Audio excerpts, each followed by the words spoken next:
Near 80 degrees. This is the historic Coliseum in Los Angeles, California. A sellout of over 90,000 fans to see the final piece of this weekend's playoff puzzle. Will it be the Raiders or the Bengals to advance to the Super Bowl semifinals? Welcome to Los Angeles. Dick Enberg with Bill Walsh as the Raiders, a touchdown favorite, meet the Bengals, the champions of the Central Division. Now, the history of this weekend shows home teams all won, and all won by sizable margins, 10 points or more. We know it'll be the Giants in San Francisco, and Buffalo awaits the winner of this one today. And Sam Weish is working with less cards than is his opponent, Art Shell. And no better is that symbolized by Kirk Scrafford, number 76. He is a rookie free agent playing his first game as a starter for the Cincinnati Bengals. We talked to him yesterday, wide-eyed, nervous. He replaces all-pro Anthony Munoz at tackle in a banged-up offensive line. And for most of this day, he'll play against Greg Townsend, number 93, the experienced, tough sackmaster of the Raiders on his way to the Pro Bowl. And that is one of the many reasons why the Raiders are favored, and the Bengals will have to come up with some of Weich's magic in order to pull off an upset today. The Bengals won the toss, will receive. Jeff Jager to kick it off. Stanford Jennings, number 36, and 42, Eric Ball are deep for Cincinnati. We're underway on an 80-degree clear sky day in Los Angeles, and Jager booms it to Ball, and the touchback at the 20. Norman Boomer Esiason, the quarterback of the Bengals. Their hopes for an upset win rest on his left arm. It's Scrafford and Moyer in the rebuilt offensive line. Kuzerski, he's banged up at center. Jeton and Walter on the right side. The backfield, Ickey Woods will start today. McGee and Eddie Brown, two excellent wide receivers. Jim Riggs, the tight end, along with Rodney Holman, with using only one back to start. And that sugar huddle or no huddle employed by the Bengals. Look for a pass on the first play of the game.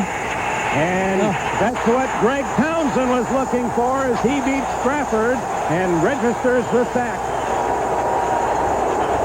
Sam Weish wanted to start the game, open it right up, and he just couldn't get the ball off. It's that simple. Now you'll see the offensive tackle here in the pass rush that's going to get there, and this is the most difficult job for a young guy in his first play. He opens up too wide and leaves that hole inside. But again, Howie Long, as you'd expect, starts it all off. A loss of 13 on the first play, and here's Ickey Woods slamming across the 15 for short yardage, smothered by Tom Benson and company. Eddie Anderson up from safety to get his shoulder on the ball carrier. For the Raiders, that front four may be as good as any in the NFL, and it means they don't have to use a lot of linebacker blitzes because Long, Golick, Davis, and Townsend apply so much pressure themselves. It's Robinson, Ellison, and Benson, the backers. McDaniel, underrated, outstanding at one corner. Washington has a hamstring at the other. Harden and Anderson, two tough safeties. The Bengals feel if they can attack anywhere, it's at those two safeties who react to the run so quickly. Flag down on 3rd and 14. Well, this is just what Sam Weish didn't want. 73 offense. Third down. Ken Moyer moved prematurely. Now, Moyer is another free agent at left guard who has played every position, but not, you see him lift his hand, not many of those positions well. He's a good journeyman, free agent lineman, but now he's up against, as Dick has just mentioned, four of the best defensive linemen in the game. Sam didn't want this. He didn't want to get backed up, but didn't want to get in a position where those Raiders could tee off. Not many good plays in this situation as Boomer throwing from his 3-yard line. Down he goes as Howie Long smothers him at the 2.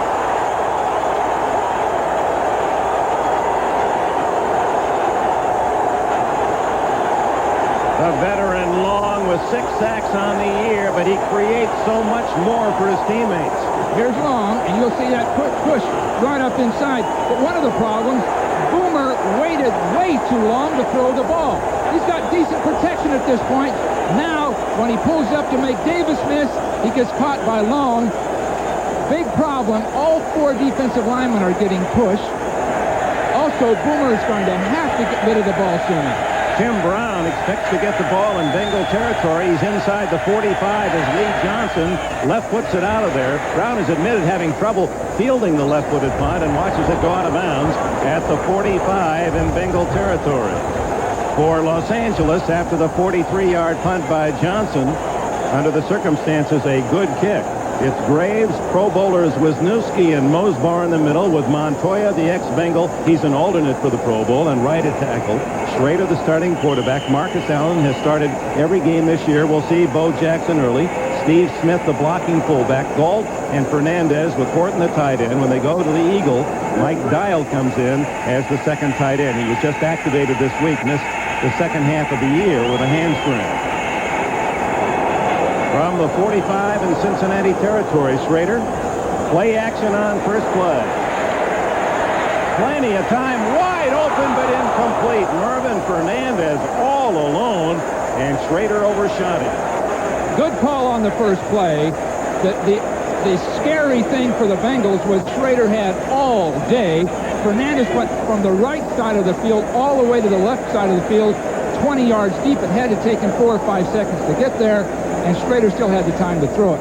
The wind has just come up in the last 30 minutes, and the wind actually carried that ball out of Fernandez's reach. Gusting 15 to 20 miles an hour from the north-northwest. On second and 10, the give is to the fullback, Steve Smith, former Penn State star, bowls to the 40, and the ball is twisted away after the whistle. Carl Zander led the defensive charge, and Smith was juggling the ball, trying to maintain the grass. The Raider offensive line gets Smith the first 4 yards. You see, he's not touched until he makes 4 yards. Now he starts to lose it, and the whistle blows just about the time he loses it. One of the problems, right, it seems that the whistle is blowing right at this point, but Smith got 4 yards before he was touched, and he ran off tackle. Three wide receivers, Weston Graham joins Gold and Fernandez. Schrader counting the play with Marcus Allen behind him. It's Marcus off tackle, and he fights for the extra yardage and will be very close to the first down. The Bengals had him stopped 2 yards shy, but Allen, typical of his great play throughout his now 9 years with the Raiders, got extra yardage. Crumry was there to make the stop. It's short by inches, and the fans here in Los Angeles want Shell to go for it. You'd have to think he'll go for it here, Dick, because he's in sort of an odd position. Punting the ball wouldn't be that would be a tough job to punt the ball inside the 10 from here, and the field goal's too long. So you have to assume he's going for it. And they have a much bigger offensive line than the Bengals throw up and support defensively. It's a light, aggressive, quick Cincinnati defense. Allen, first down as he picks up 2 to the 33. Kevin Walker blitzed, had a great shot at Allen. Allen has an instinct to just slide laterally and make people cleanly miss him because he was duck soup back there. He was going to get stopped. Kevin Walker was teeing off on him, and he just slid by him beautifully. Watch, right at the end of this, Allen is in trouble. Watch Walker come right through and just miss. And Allen has that instinct of seeing that with all that experience and just veering slightly. Marcus Allen, number 8 all-time NFL. He has 93 touchdowns. Raiders first possession. First down at the 33. Marcus knifing inside the 30. A gain of about 4. Carl Zander, the tackler. Well, typically for the Bengals, unfortunately, they rank 25th in defense this year. One of their problems is stopping the 3 and 4 and 5 yard gain. They just can't meet blockers well enough to stuff plays. So they're always coming off a block to make a tackle, and meanwhile giving up the first 4 and 5 yards. We saw the defensive coordinator, former star Lion defensive back Dick LeBeau on the sidelines. On second down, Marcus goes the other way. And a good play made by David Grant from West Virginia, as some of his teammates mentioned to us this week. Boy, Grant suddenly has come alive. The last 6-7 games he has played very big. Well, Grant and McClendon, the two defensive ends, are good, solid, legitimate NFL players. And Crumry, as you know, Dick, has been a great one prior to that breaking of his leg in Super Bowl 23. But the three of them play well, but they don't play so big that they can stuff plays.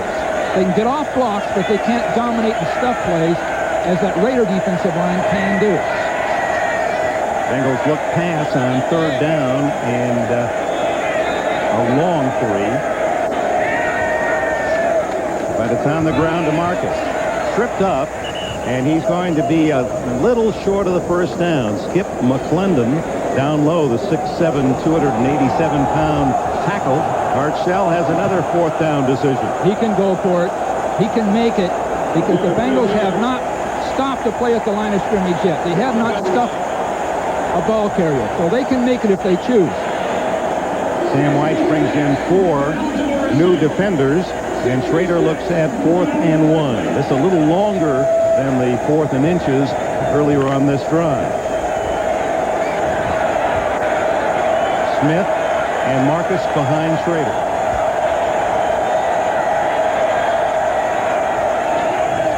Schrader, play action. Incomplete. Solomon Wilcox with a fine play, number 41, diving in front of Ethan Horton, and the Bengals celebrate as they hold. Raiders were a little bit greedy. A play fake to the inside. Not too many people full, but you see the coverage is right on top of the play. So the Raiders do not take the 41-yard field goal shot. Well, it's unbelievable, and what a great thing for the city of Los Angeles. Esiason having trouble initially, and then throws the long out for really no gain as it's completed on the far sidelines to Tim McGee. Tim McGee, the receiver. Bad snap, or at least a bad catch by Esiason. Oh, bad snap. Oh, gee. He's a hockey fan. That was a good save for the Boomer. Well, that was all Bob Doley. He intimidated Kozerski, and Esiason getting back on that first down, it shows a real concern on the part of the Bengals just to be able to get the ball off with that Raider pass rush. Eddie Brown in motion. And it's James Brooks playing with that dislocated left thumb to across the 25 to the 26, and that's a story in itself. You talk about tough. James Brooks last week came up. There it is, the dislocated left thumb. Went into the locker room, taped it up, and said, I was coming back to play, when the doctors interrupted and said, you cannot play. You're out. Had surgery right after the game. There is the bandage that protects that left thumb. And he said, I'm not about to sit this one out. I can play. I can catch the ball. I'll block. I'll take my chances. He's a real campaigner. Even in his practice yesterday, he was just nonchalant about the whole thing. Gained over 1,000 yards this year. He felt he should go to the Pro Bowl, not Bo Jackson. On third down and 7. Underneath to Ickey Woods, short of a first down. At the 31-yard line, he's shy a couple of a first down. Well, Tex Sprafford did his job that time. He did a fine job of pass protecting from the left tackle spot, and he stayed with his man. I think he learned something on the first play. He's got an excellent guy in front of him, but he used his feet. He does have quick feet, but he's only 257 pounds. And that time, Scott Davis at about 280 thought he could just steamroll him. Lee Johnson to punt. Tim Brown at the other end. A dying spiral at the 22. 30. Tripped up at the 39-yard line by Carl Zander. Now the Raiders not in as good a position as their previous possession. No score in the first. At the 39-yard line, 1st and 10 Raiders. Biggest crowd of the NFL year here at the Coliseum for this playoff that features the Central Division champion Bengals and the champions of the West, the LA Raiders. The New York Giants beat the Bears 31-3 earlier today to advance to their semifinal meeting with the 49ers next Sunday. The winner of this game goes on to Buffalo next Sunday. Bo Jackson, incomplete as Schrader fires to Willie Gauld, and he is toppled by Lewis Billups. Bo Jackson lined it up as a wingback that time and released straight down the field. I believe the thought was that the Bengals would be so preoccupied that they could throw just a little quick pass. Here will be Bo, and he'll release straight down the field. Then they want to throw a quick hitch pass, but it's so tightly covered, there just isn't anything there. Very well done, and thrown late also. Now, Schrader's had much improvement. But He starts slowly today, 0 for 3, as he did against the Chargers in the season finale. Here's Bo's first carry. He fumbles, and the Bengals recover. Number 27, Barney Bussey, falls on the loose ball as Jackson coughs it up. This is what the Bengals had hoped for, and anyone that favors the Bengals or follow them know they needed these kinds of things to happen. And thus far, though, they're going to have to find a way to move the ball because they've gotten 0. They really haven't blocked anybody yet. Oh, now they're saying that he was down by contact. The whistle has blown, and he is clearly had fumbled the ball. The ball is out. It couldn't have blown. The ball could not have, the whistle could not have blown that quickly. There's not a chance of that. Well, you know, Sam White said there's only one referee that worried me this season long, and I wasn't happy with it. He said, you know, it's interesting. He's the man that was assigned. There's not a chance that whistle had blown. Clearly a fumble, and they won't review it because the whistle had blown. So what a break for the Raiders. Horton catches the pass. Instead of the Bengals getting the ball on a bad official's call, a clear fumble that was whistled dead before the play had ended. How could the whistle have blown? There isn't a chance. Not a chance the whistle blew. The ball, he's still in, the ball's in the air, and he's not even starting down. No one blows a whistle that quickly. Even the high school, the Pop Warner official doesn't do that. Fans up in Seattle say, boy, the Raiders have had good officials' luck all season long. There was a critical call up there in the Kingdom that may have cost the Seahawks a game. Those fans will well remember. It's first down now at the Cincinnati 47. Play action. Schrader hit from behind, and down he goes. David Grant, number 98, was in on the quarterback and drops him back at the Raider 48. The Bengals are giving us a number of fronts, different kinds of fronts, that really give problems. Now look at the outside people here coming hard, and inside the pass protection will hold up long enough, but the problem is Jay is taking too long to throw the ball. It's that simple. So they're going to have to be much more conservative in their pass protection scheme. That's twice now that Schrader has been chased around or sacked.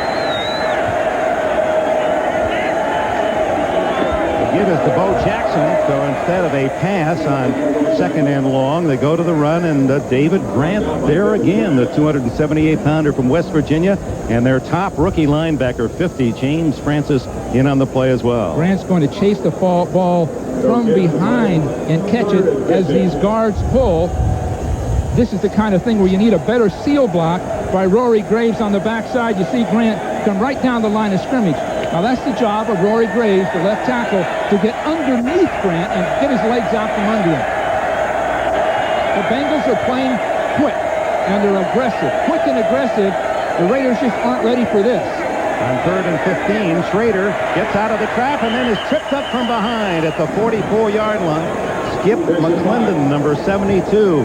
He with a height at 6'7" and long arms, just able to reach in and get Schrader from the backside. You know, Marcus Allen, Dick, as we visited with him, said, you know, and he reminded me as a former coach, you never really know if you're ready to play. You have 2 weeks to practice.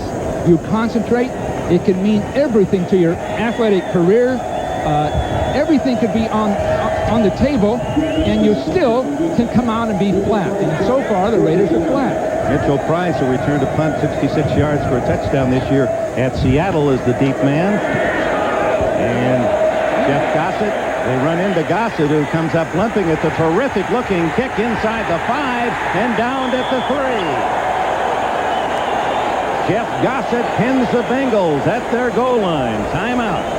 AFC Coach of the Year, the Hall of Famer, told us earlier this week that he was concerned about the layoff because during the regular season, the bye occurred after a 6-1 Raiders start. They lost 3 of the next 4 after the bye week, and he tried to remind his team all week long, you've got to be more intense. You've got to raise the level of your play because as a veteran of the playoffs, Shell himself knows that it is a different season. Well, even the coaching, they had the 4th and 1 call. They had the pass early in the first quarter. A run in that situation certainly would have made the first down. The Bengals denied the fumble recovery. Start at their own 3.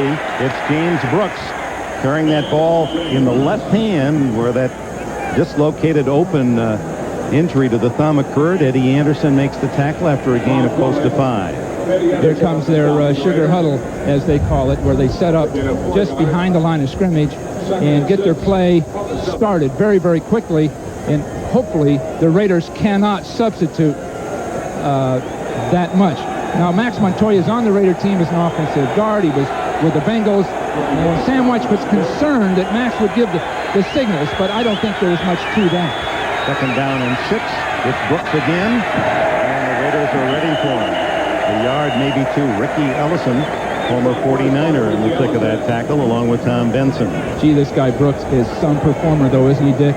He is so tough. Is he a money ball player? Believe me, 185 pounds. All that stamina and longevity in the league. With that thumb, any ball carrier in the pad, anybody's handled the ball in any sport can realize just when you operate really with one hand. And he gets better as he gets older. He's in his 10th year. He had over 1,200 yards rushing last year, over 1,000 this. Boomer protected well. Has a man, Brooks, and he's got it. First down at the 31-yard line. Brooks, injury and all, makes a fine over-the-shoulder grab. Yardage to match his number 21. That thumb is not even a problem with this guy. Boomer gets pretty decent pass protection. A perfect pass right over the shoulder. Now that really looks like that thumb is bothering him as he comes off the field a little bit. But did the Bengals save themselves there? At this point, it's a victory for them, a moral victory. They go an entire quarter, and they haven't lost field position at this point. This is where they got the ball at the start of the game. Final seconds of the opening quarter. See if Boomer gets a play off. Down the middle he goes, and Holman is open. He's got it at the Raider 29-yard line, and that's how the first quarter comes to an end with Boomer Esiason throwing to Brooks and Holman, this one for 40 yards. And with it, Cincinnati, unless there's a penalty on the play, is deep in Raider territory. Look at Holman run a seam pattern, and Benson trying to stay with him. Benson waited too long before he got into coverage, but what poise catching that ball. No penalty. The Bengals will start at the 29 of L.A. Coach Bill Walsh, this is Dick Enberg at the Coliseum in Los Angeles.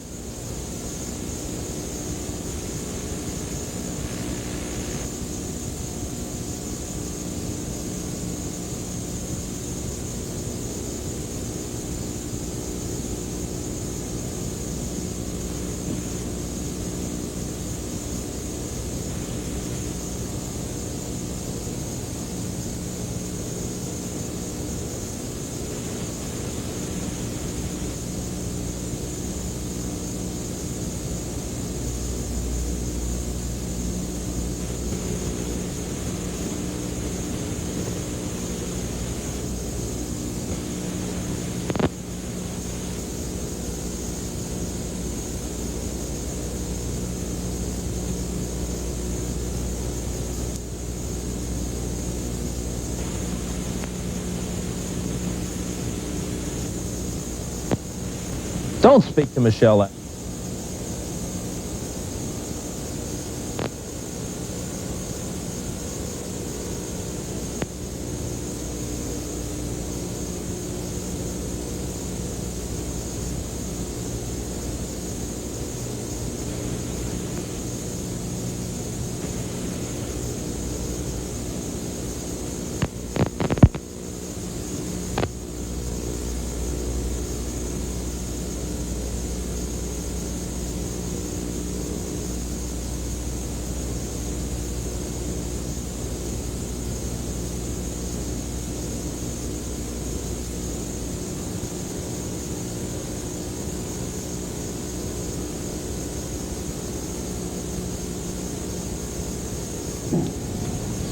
This is Bob Costas in New York as the Bengals go back on the attack. This is James Brooks playing with the dislocated thumb and going off the left side for a relatively short pickup. As you realize, we've lost the audio temporarily. As soon as we can work that problem out, we'll go back to Dick Enberg and Bill Walsh at the Coliseum in Los Angeles. Second quarter, no score. The Raiders had an opportunity early after they pinned the Bengals back near their own goal line following a couple of sacks on the Bengals' first possession, but the Raiders couldn't cash in. And so Art Shell's team, about a touchdown favorite. Welcome back to the Coliseum in Los Angeles. We apologize for the audio difficulties, and we must also add that they were not inspired by the Nationals' Norman Shadd. We continue with the play-by-play. On third down, it is James Brooks to the 10-yard line, shy of a first down. So this drive for the Bengals that began back at the Cincinnati 3-yard line and sparked by Brooks' 21-yard catch and Holman's 40-yard reception and 11-yard run by Ickey Woods has placed the Bengals within Jim Breach's field goal reach. At this point in the game, the play calling by Sam Weich and the execution of specialized plays for the Raiders has been beautiful. One of the problems will be those kinds of plays can't be used over and over. But the seam pass down the middle to Holman, beautifully executed. Brooks' run, the good run, perfectly executed plays. And a 27-yard field goal by Breach is good. Little Jim Breach, the 5'6", 12-year veteran from California, knocks home the first points of the game. Sam Weich, the head coach of the Bengals, the winningest coach now in Cincinnati history, with his victory last Sunday against Houston, now has 61 to pass the master himself, Paul Brown. 3-0 Bengals in the second quarter.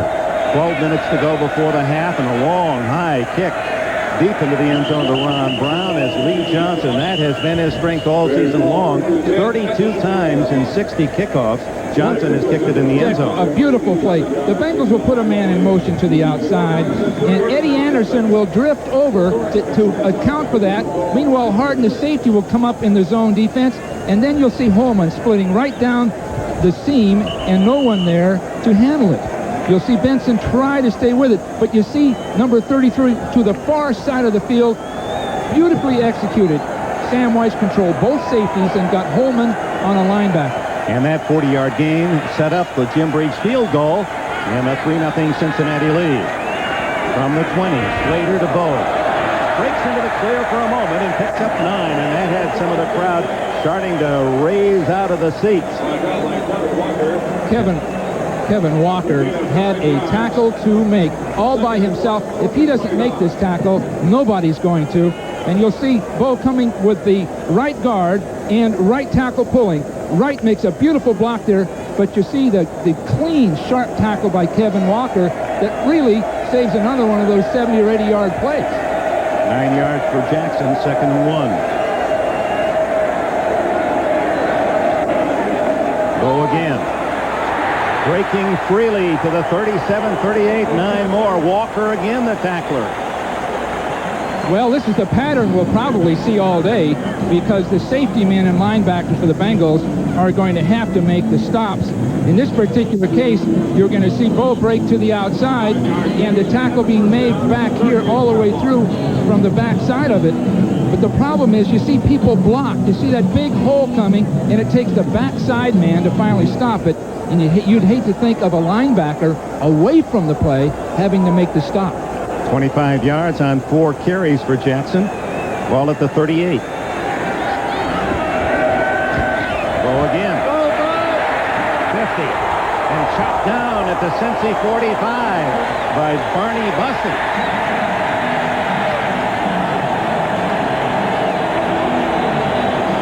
What can you say? Now, this is where the Raiders can start taking people apart. Watch this man's block as he comes through the line.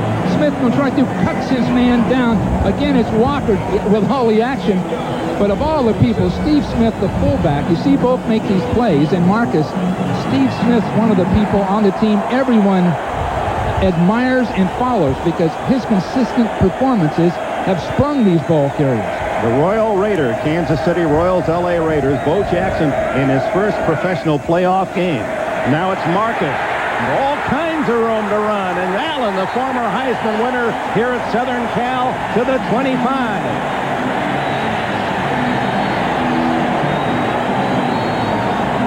So Bo goes 18, Bill, and now Allen answers with a 19-yard run. Well, it indicates very obviously that the blocking is there for either guy.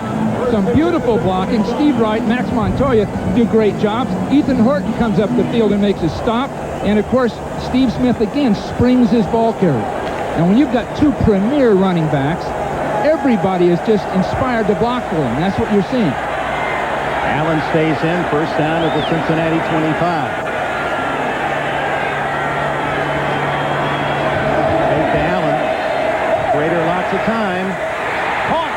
14-yard line by Mervyn Fernandez. A great sequence for the Raiders if they can get into the end zone. Beautiful block runs. Now here's Fernandez. He's going to cross all the way to the other side of the field. And Phillips isn't quite able to stay with him. Meanwhile, there's been a play fake that's held the linebacker. So beautifully executed. Now this is the Raider team we expected to see. And now they're, I think, in sync, in gear, and ready to go. 8.5 minutes remaining, second quarter. Cincinnati's lead 3-0 in jeopardy. First down, Schrader. So Galt almost intercepted. Well played by Eric Thomas, number 22, who was not expected to even see duty this year after he had a serious knee injury playing basketball in the past offseason.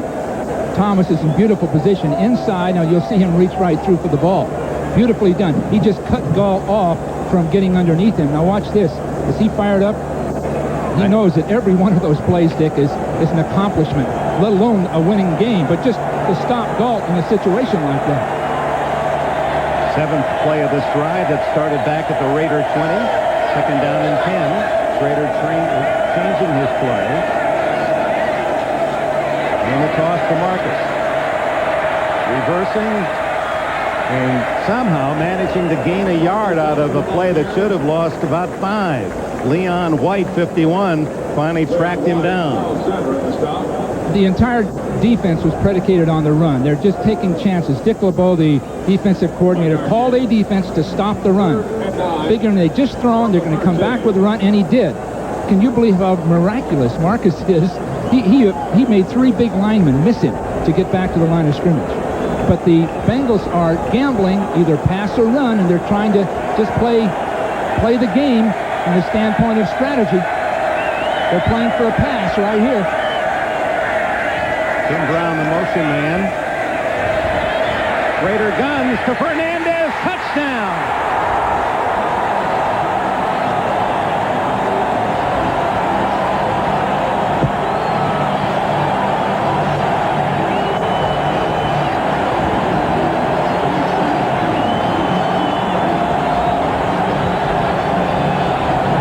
A 13-yard strike.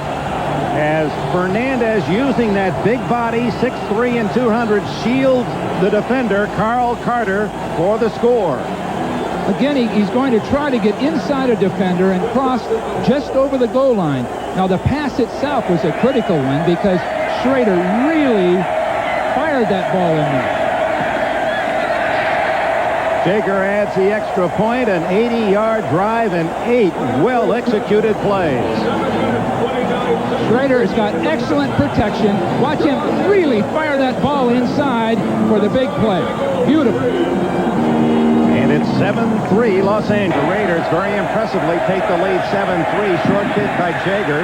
It goes to Eric Ball, the former UCLA Bruin, and he's to the 27-yard line. Let's go back to the touchdown. Schrader to Fernandez. Now, this is why Fernandez is considered one of the great wide receivers. He's going to be double covered and make a move and beat both safety and corner, getting underneath Carter as he does it.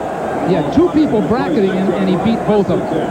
And, of course, the throw was perfect, and Schrader had all the time he wants. That, Dick, was the best drive I've seen the Raiders make all year.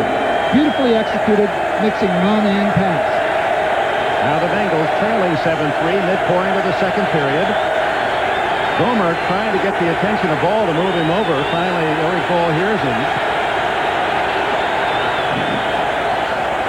Gomer, double pump to Eddie Brown, incomplete, out of bounds. And Gomer has his first incomplete pass, now 4 for 5 after he was sacked twice in the Bengals' first possession. Brown was the alternate receiver. Boomer wanted to throw a pass in the flat, a sort of a screen pass with a tight end blocking, but instead he had to just get rid of the ball deep down the field. James Brooks, a couple of big plays in this game, but that left thumb may be bothering him. We'll see if he returns.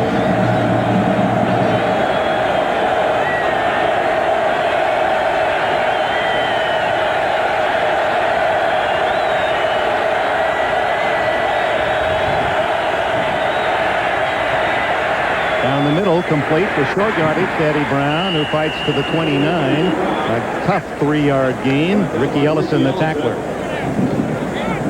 Boomer Esiason. He did tell us that he felt this team was playing better now than at the same time in their '88 Super Bowl year. Well, in a sense, it could be just sort of a hollow bravado, because that other team was stronger than this one, primarily because of the injuries.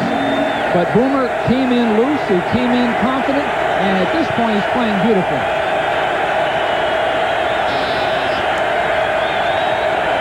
Third down, a short 7. Incomplete, and almost ricocheting to Eddie Anderson, number 33, as Tom Benson made the defensive play. Holman the target. So far, the problem has not been Kick Stratford at left tackle, because he's been blocking Scott Davis very effectively as a pass protector. Doing very, very well. The problem right now is downfield, but you'll see Holman cutting down Townsend and then getting up as an outlet receiver. So the scheme is excellent by the Bengals. It's just a matter of firepower. Well, Tom Benson did a great job of reading that play. Lee Johnson hits a beautiful spiral, driving Brown back to the 10-yard line. And Brown doing a good job of weaving between 3 Bengals to the 25. A 15-yard return. Timeout with 6:10 left in the half. Johnson, his long left leg, producing a 64-yarder that last punt. He had the 2 longest punts of this NFL season, 70 yards. An 18-yard official return by Tim Brown, and Schrader sets up camp for the Raiders at the 25. Leading 7-3, the toss to Marcus Allen. And a gain of almost 4. Barney Bussey up from a safety spot to make the hit. For the viewer to watch, as you see the Raiders run the ball, note that the defensive linemen of the Bengals are getting pushed around and knocked back sideways. There are all kind of holes that are quickly filled. Look, no huddle by Schrader and the Raiders. A little turnabout is fair play against the Bengals.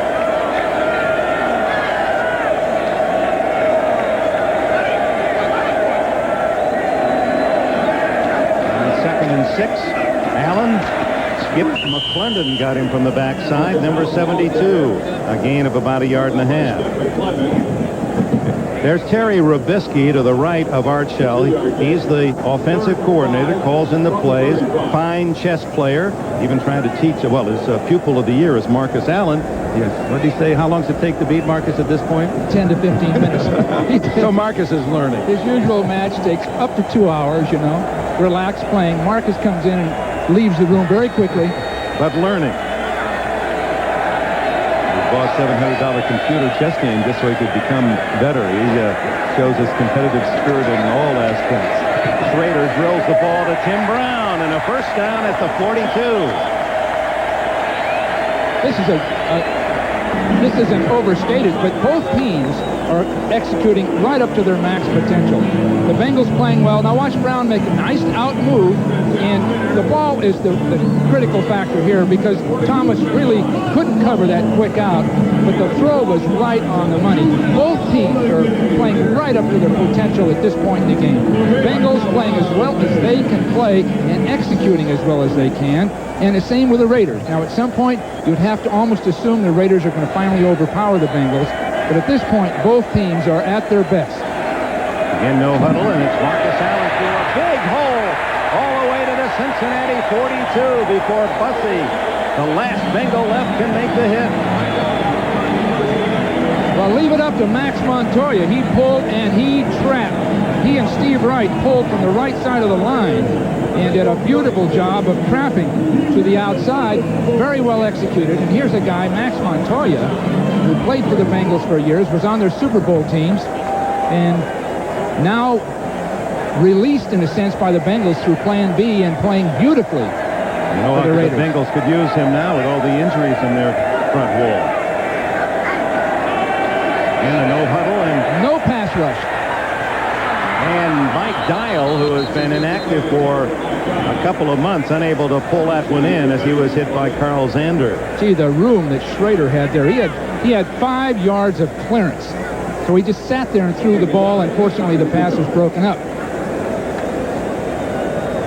As Montoya has played very, very good football. Now watch, he'll pull and trap to the outside, and Wright will pull right in behind him, and a beautiful hole will open up to the inside. Here's Montoya, excellent trap blocks right up the field. The problem with the Bengals, as we probably keep pointing out, they just can't stand up to the physical part of the game. Allen again. Oh, just as daylight appeared for Allen, there to make a saving tackle was Zander, with Barney Bussey supporting from the safety spot. Well, you'll see holes open up, Dick, all day by the Raider offensive line. It'll look as though the ball carrier's going all the way, and then finally a linebacker will shoot right in and make a stop. The problem with that is that at some point, the linebackers won't be there through fatigue. But look at the difference here. What was that? 109 yards rushing, wow. And Marcus has 61 of them. Marcus has been a big-time playoff runner, 5.8-yard average prior to this game in playoff duty. On third down and long, Schrader goes long. Galt double teamed, and the ball just missed his grasp as Eric Thomas, 22, with help on the backside from Carl Carter. That was a beautiful, beautiful throw by Schrader. It missed by a yard or so, but it was a most difficult throw right up over the top and to the outside. Schrader has really improved as a football player because what he's getting done are the plays downfield that Al Davis has based the entire offense for the Raiders on. On fourth down, it's Gossett to punt with Mitchell Price, number 32, back at the 10-yard line for Cincinnati.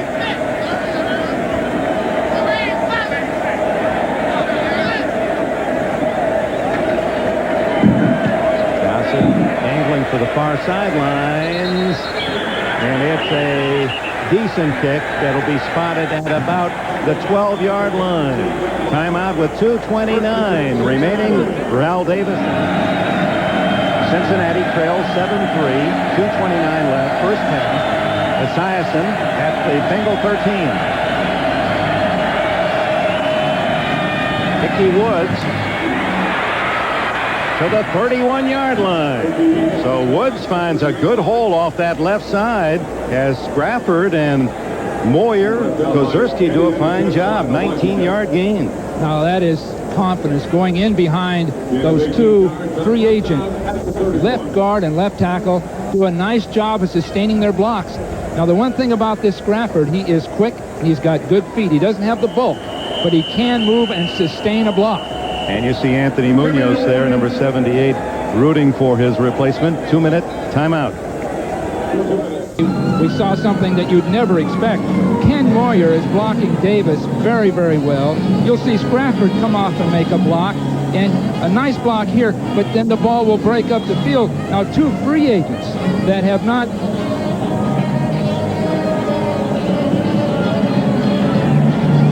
There he goes to the outside, and you'll see Moyer really wall off Davis and stay with that block and just break it to the outside. And Hickey Woods picking up 18 yards, giving the Bengals some field position. And now where Whites may have been feeling, let's get out of here, 7-3 at the half. Now with 2 full minutes remaining and his timeouts, might go for something. They try the same play with Woods gaining 3 before Greg Townsend, 93. Can make the hit along with Bob Golick. Well, it's an inspired Bengal team. They're just running off those free agents on the left side. You'd think they'd stay totally away from it, but Moyer and Kozerski and Sprafford are doing a fine job. They give Woods 4 yards. They're also playing without that man, Bruce Reimers, 300-pound guard. So Munoz and Reimers, 2 heavyweights and bulkheads of that offensive wall for Cincinnati. Not playing today. Munoz is in uniform, could be used in an emergency. On 2nd and 6, it's Brooks. And those quick feet carry him to the 39-yard line. Scott Davis, big number 70 from Illinois, tripped him up. He's had an excellent year. 10 sacks for Davis, who is a real force, 6'7" and 280. I think Sam White is going to try to control the ball down under a minute, then start throwing, but he doesn't want the Raiders to get it back in this half. He knows he has bad field position, so at this point, they'll, in every likelihood, begin to throw the football, but they don't want the Raiders to get it back. They get a first down here, then they might try some passing, but he certainly conservative, unlike Weiss, playing it close. 7-3 is okay with him at this point. There's Brooks, tripped up close to a first down across the 40-yard line. You'd assume the Raiders are going to stop the clock here themselves, and they're not going to do it. Now the officials are going to stop it for a measurement. It looks as though Brooks was down. But White's just going to be satisfied 7-3 because he's in the ball game. Something else quite unusual, and I suppose when you get to the playoffs you expect the officials to swallow the whistle, but only one penalty this entire first half, a 5-yarder against the Bengals. It is shy of a first down. So on 4th down, the Bengals will apparently punt. They're not going to call time, and he wants them to start the clock again as soon as they mark the ball. No one has called timeout as yet. I think the Raiders are going to have to get a timeout just to try to block the punt.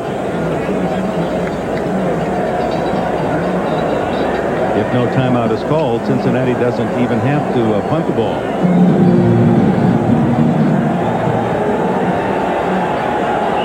Now they mark it, and the clock begins. Well, Boomer may just be willing to take too much time right at the line of scrimmage. The Raiders aren't going to stop the clock. They don't have to run a play, and this is all theater now. Boomer center stage. Play clock on the left, so you see he does not have to run a play and will not. So Dick, that's surprising that the tactics wouldn't be a little better than that. Why not try to block the punt? Why not try to get Brown on a big return? obviously Sam White had worked just the way he had planned. He leaves the field at halftime, an underdog, but very much in the game. 7-3 Raiders. Blue skies and unlikely January weather greeting Cincinnati. And now with the news, the flu has also struck Cincinnati. Certainly has been an unkind week with injuries and illness, and now having to play away from home against a tough Raider team. And Bill, there was still a couple of might-have-beens in that first half, and one involved the Raiders early when they had great field position and 4th and inches. Well, they'd gone for it on 4th and inches earlier and made it. They had another chance. They couldn't have been stopped because they were dominating the line of scrimmage. Instead, they try a play pass. Not a very good one. No fake really at all. And Schrader attempts to make a play, and the safety man is just right over there to stop it.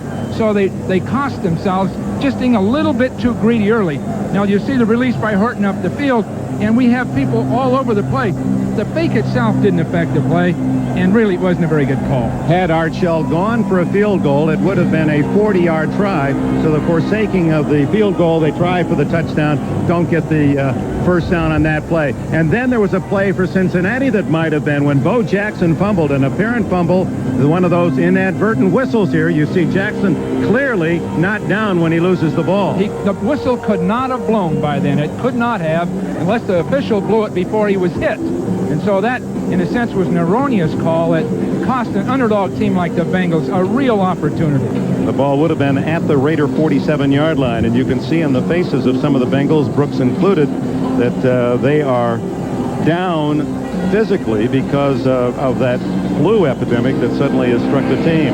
And that includes Boomer Esiason, we understand. So Sam White hoping that he can maneuver players, keep enough of them rested so that in the fourth quarter his team would be close enough to the Raiders to perhaps pull off what would have to be regarded under the circumstances as a very large upset. But the Raiders, with a 7-3 lead, will get the ball to open this second half. And that one very impressive drive that led to the touchdown, Art Shell's team using the runs of Jackson and Allen, and then the touchdown pass to Fernandez. Interesting here, in perfect weather conditions, 10 points scored in the first half. They had 44 points scored in the first half in the ice and snow of Buffalo yesterday when it was 27-17 Buffalo over the Dolphins at the intermission. So how do you figure? That gusty wind condition blowing the ball off the tee for Lee Johnson, who doesn't give many opportunities for a return. One of the strongest legs of any kickoff artist in the NFL. It seems that this wind doesn't swirl in the Coliseum, maybe because it's so large. It just simply goes from our left to right as you look at this, and it's about 12-15 miles an hour down on the field. So whoever has that wind has a distinct advantage. Again, just as Johnson approaching the ball, the wind blows it over. Now we understand that the winds have been measured at least somewhere in the stadium, 25 to 30 miles an hour, and that accounts for some very long punts going left to right. Lynn James, rookie wide receiver, now will be employed as a holder so we can get this second half started with the Raiders leading on a touchdown pass. Schrader to Fernandez that capped an 80-yard drive and breaches field goal, the only Bengals score. This one will be returnable. Ron Brown, the former Olympic sprinter and former Ram, is pinned in on the sidelines at about the 24-yard line. Carl Carter made the tackle.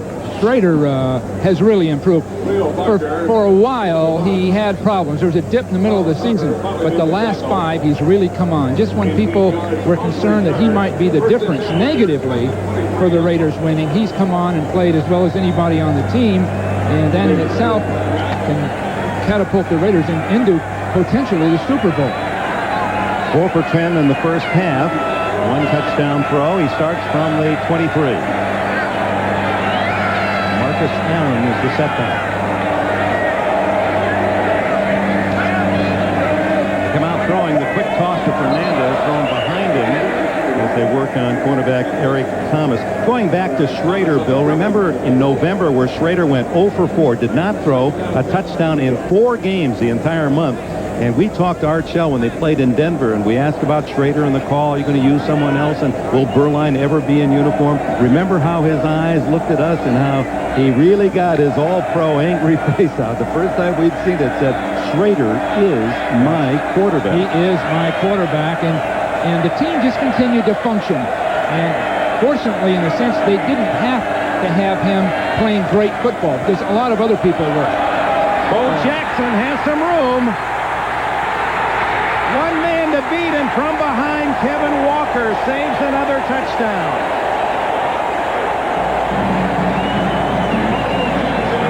This is just what the Bengals wanted to avoid, and just what the Raiders were expecting sooner or later to happen. Some beautiful blocking at the line of scrimmage, and Bo is so strong physically. Those legs are so strong.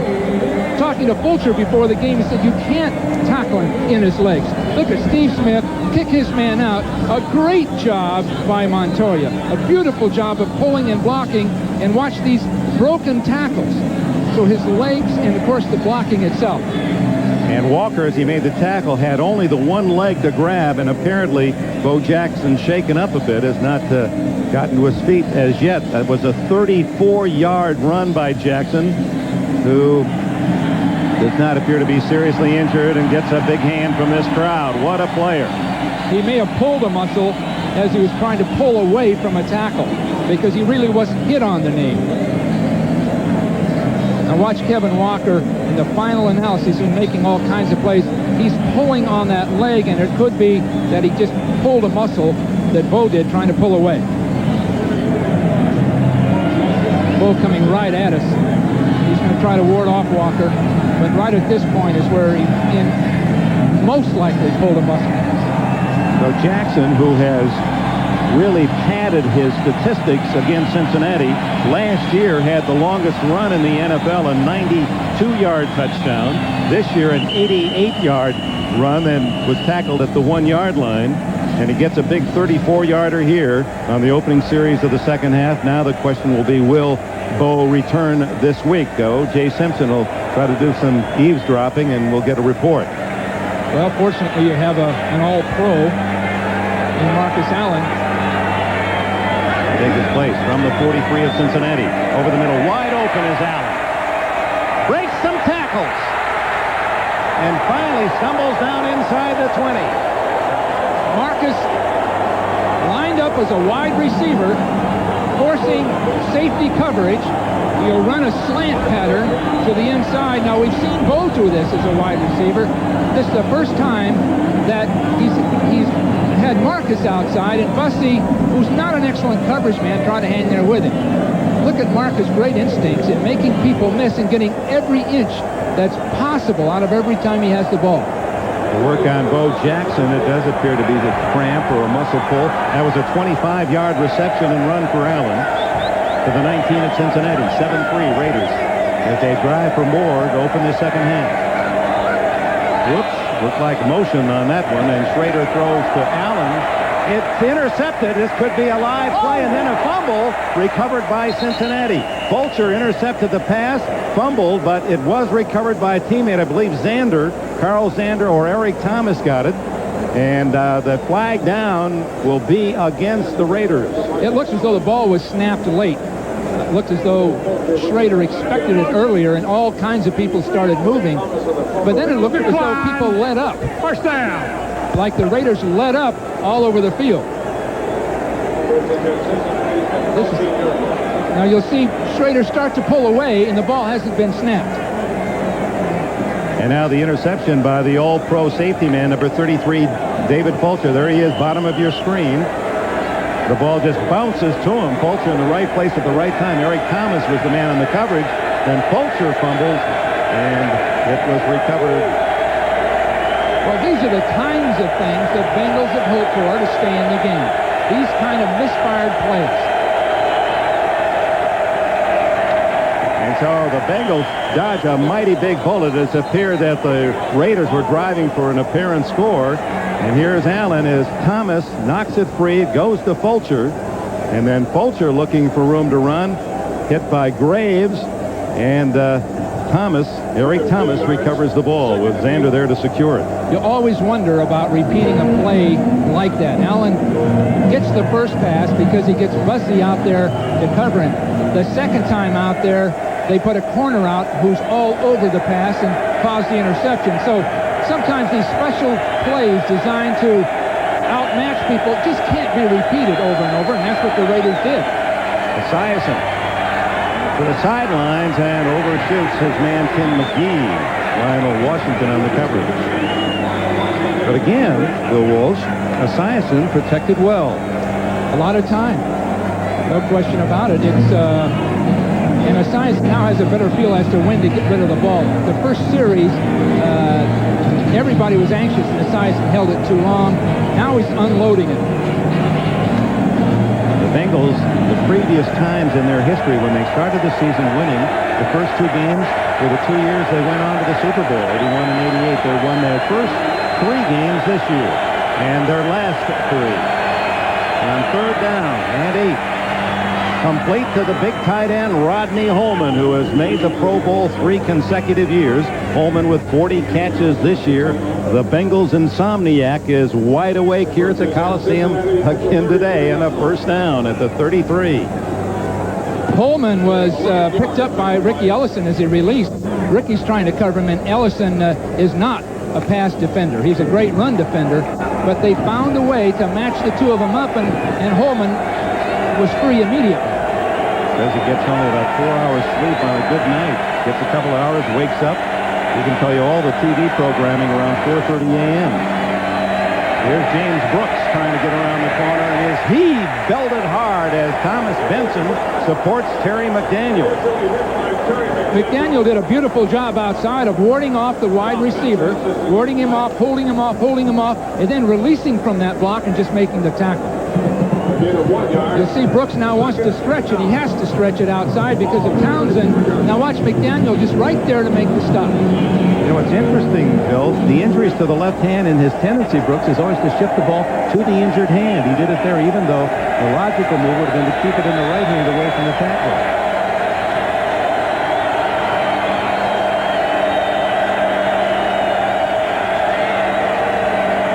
Play action by Boomer.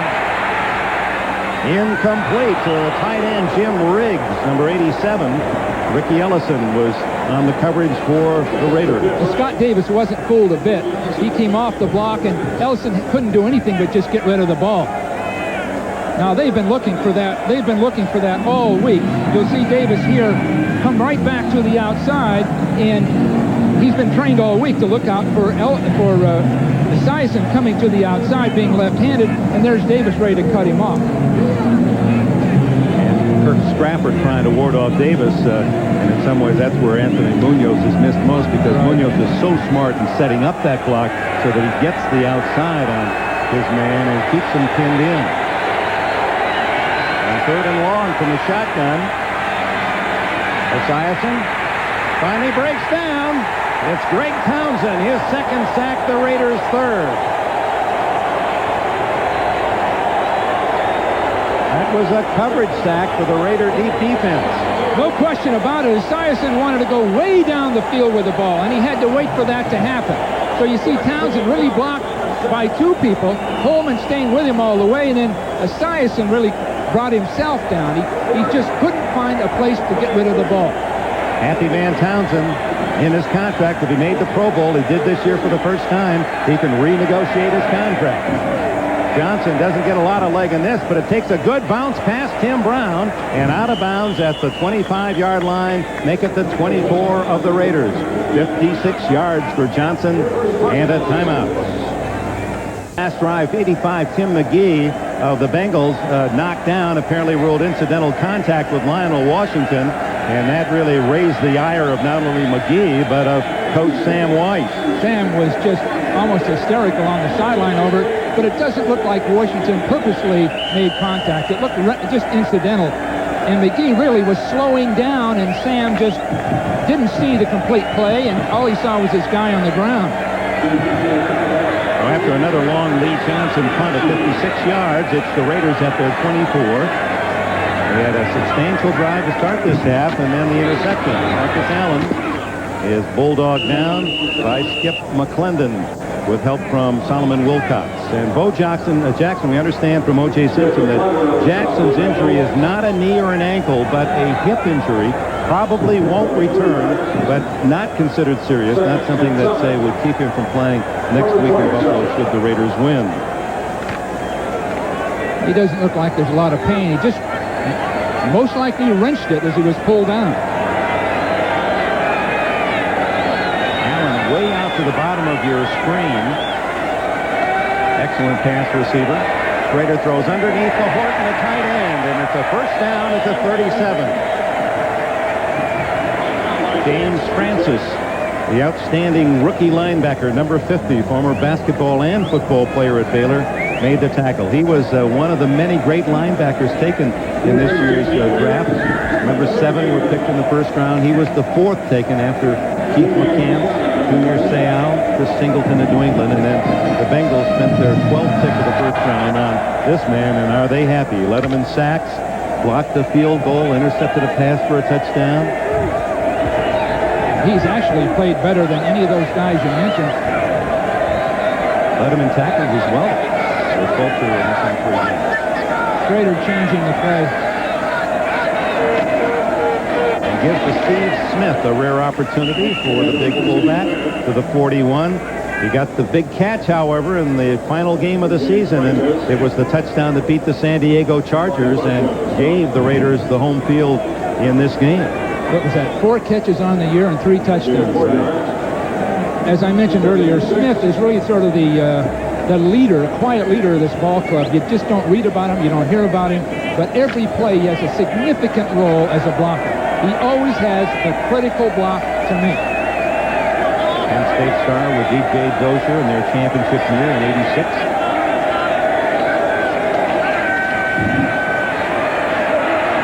Schrader hits his tight end again, Horton, a former North Carolina star, at the 40-yard line, and Schrader pulled up just shy of the line of scrimmage. We're watching closely. It appeared he had a yard left when he released the ball. Again, it was Francis trying to cover Horton through the inside, and Horton had to fight through 2 people, including Xander, to make that play. This is the one thing that Schrader is a completely new football player. By the way, Horton, a former running back, that Rubisky, the offensive coordinator, works with tight ends, and Terry Rubisky worked with this guy 2 full off seasons, got him to gain 15 pounds through nutrition and weightlifting, and he's one of the more effective tight ends, especially as a receiver in the league. And complete this time off the hands of Mike Dial. Yeah, that Horton became such a good tight end, he just chased Todd Christensen right over to NBC. Yeah.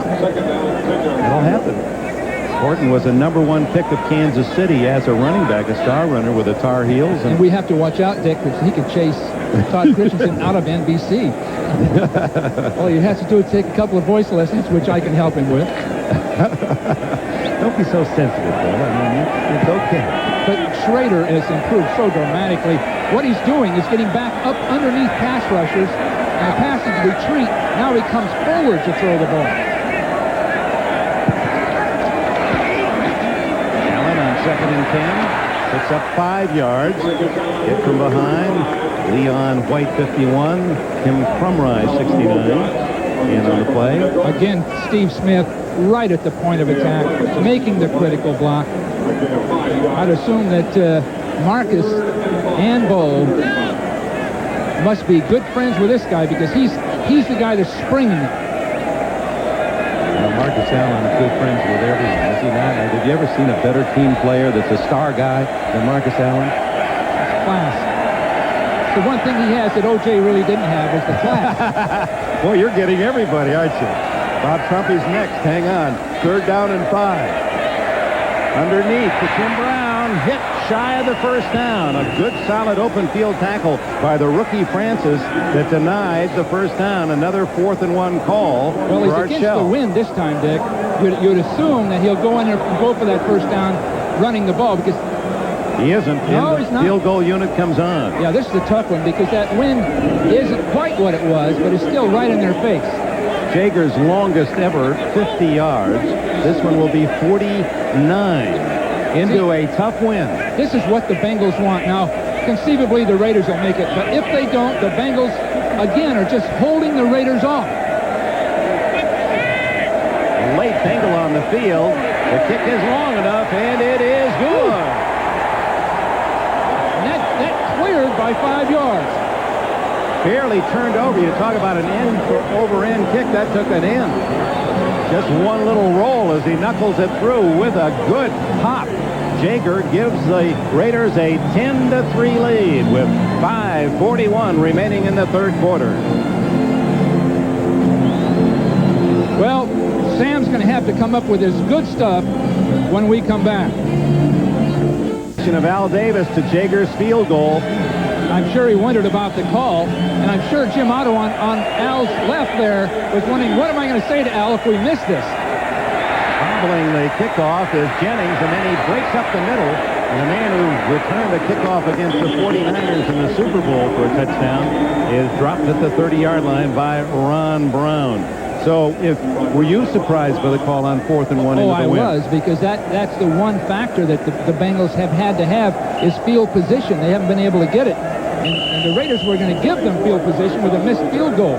But it went through, and it was the final analysis. That made it right. They did what they had to do. Al Davis will be one of the 15 men in the final ballot for the Pro Football Hall of Fame again.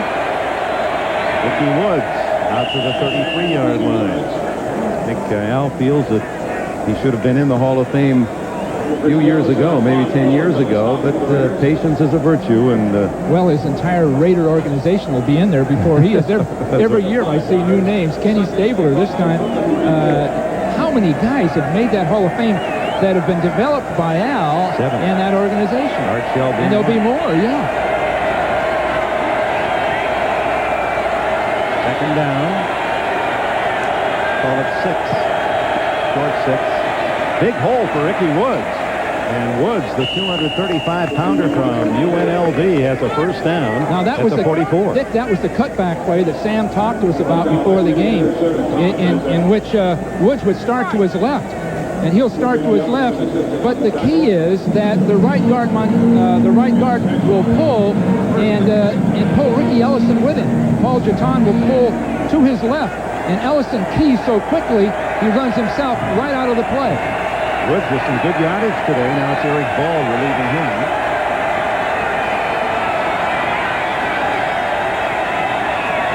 Sanders in motion, and it's Eric Ball cutting back. They did it again.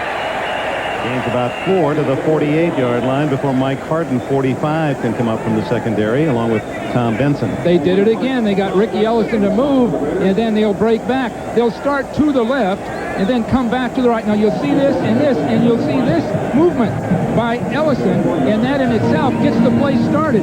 You see Ricky move, and then come right back in behind him. Notice Benson that was moving but they're getting those linebackers sliding and breaking behind it. Because the linebackers are keen on the movement of the Keen guard. on those guards. It's a long 5. And it's ball again. Into Raider territory at the 47. Harden and Ellison collaborate on the stop. About a yard shy of a first down for Ball, who grew up in Ypsilanti, Michigan. It's a town near Ann Arbor there in southern Michigan. And Ball and Rodney Holman, two fine players, Cincinnati uniform, both from that town, went to the same high school, in fact. Ball migrated from Michigan to UCLA, and Holman went from Ypsilanti down to Tulane, where he starred.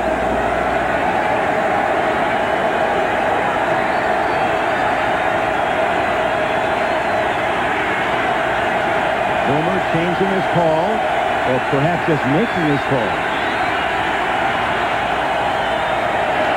And it's a first down as Ickey Woods plows near the 45-yard line. In fact, because of, as you look at Bruce from Reimers cast in a cheerleading role today, because of Montoya, they felt today, Sam Whites, that they had to use some fake calls that Montoya might have told his teammates about, hoping to deceive the Raider defense. Well, you know, coaches are all paranoid. You're consumed with it. Before long, things begin to haunt you, and ghosts haunt you. In this sense, very little that Montoya really could help his own defense with. But Sam naturally would think that Montoya could remember every play and every call the Bengals had. 2 minutes to go in the third. It's Woods again. And this is the Ickey Woods of 1988 that's running today in the Coliseum as he gets big yardage to the 37. Eddie Anderson with a tackle. As you know, Elbert Ickey Woods with that sensational rookie year, over 1,000 yards. And then in the second game of 1989, ripped up his knee, and that's why only 94 yards. And then this year, coming back after sitting out the basically first half of the year and producing 6 touchdowns, and perhaps finally really back after 2 years to his outstanding rookie season. What can tend to happen when you are out and injured and unable to play is you gain weight. Ickey weighs about 245 right now, and he should weigh about 230. So he doesn't have near the stamina or quickness he should have. Second down and 2 with Eric Ball, the tailback.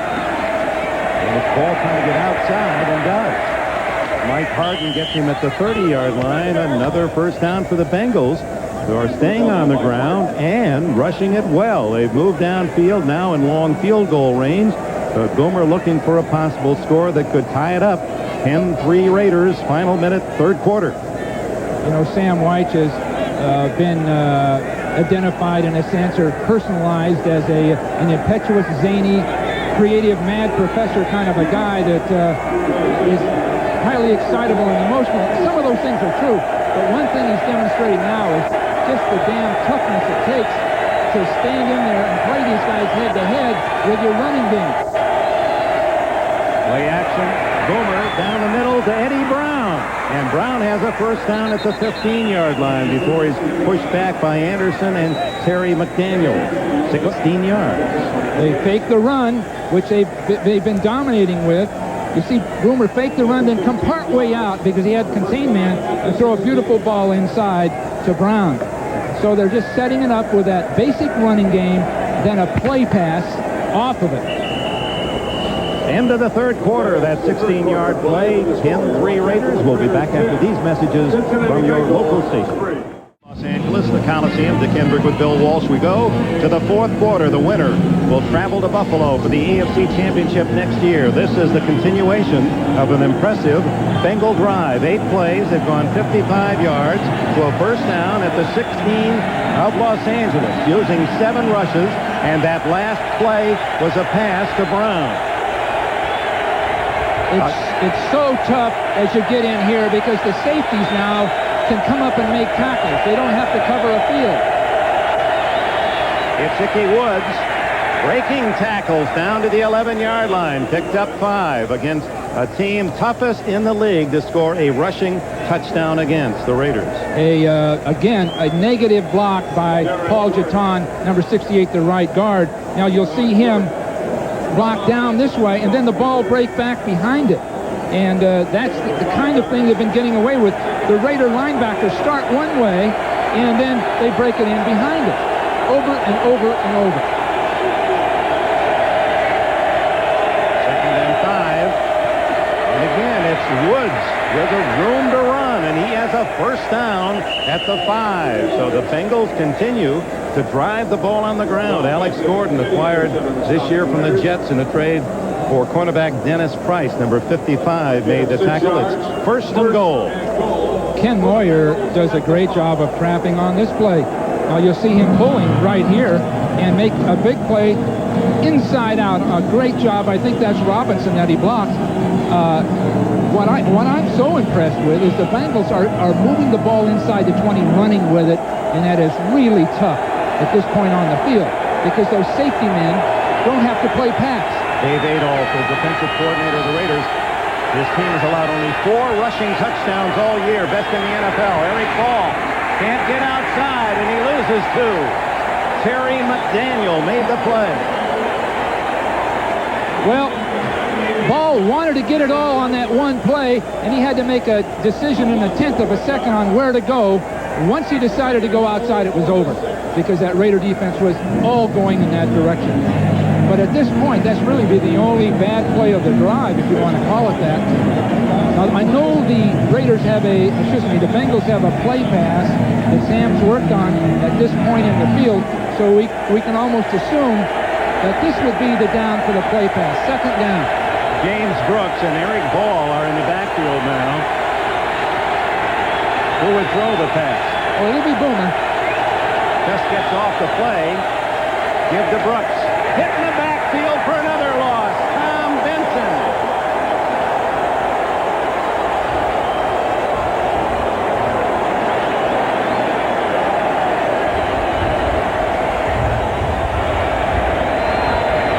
Third and goal. They've lost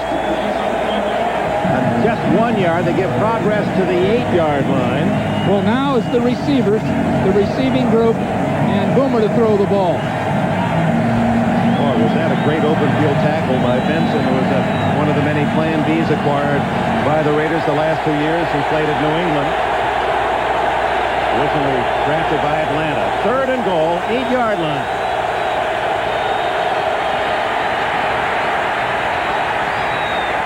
Touchdown underneath. It goes to Stanford Jennings. His first call of the game. Jennings, who silently has been on the sidelines, comes in on third down and works his way open. It was Boomer's initial move to buy time, and Jennings with a score and a chance to tie it on this upcoming extra point. Boomer came outside. He used his quickness and agility to get outside of Townsend because he rarely goes to his right. Now he throws back inside, and I'm not sure who the ball was really thrown to there.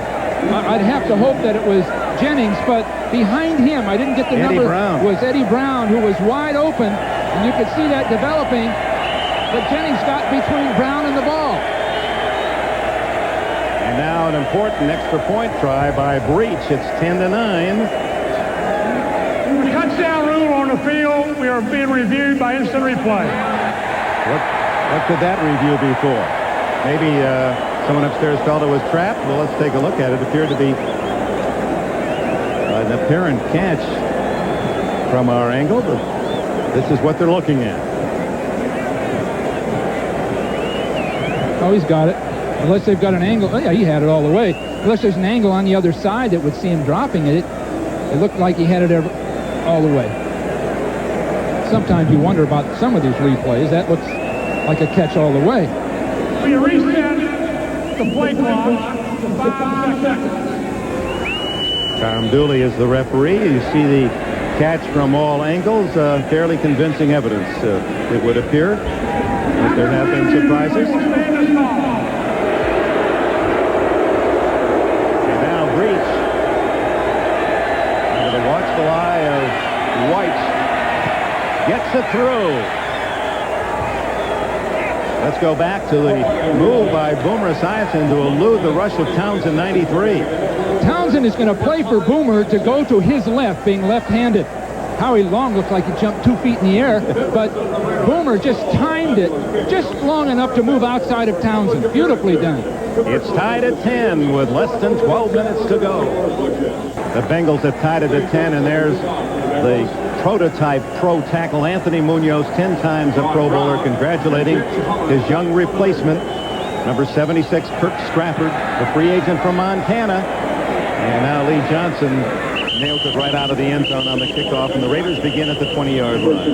Look at that blue sky. All the smog has been blown out by the wind.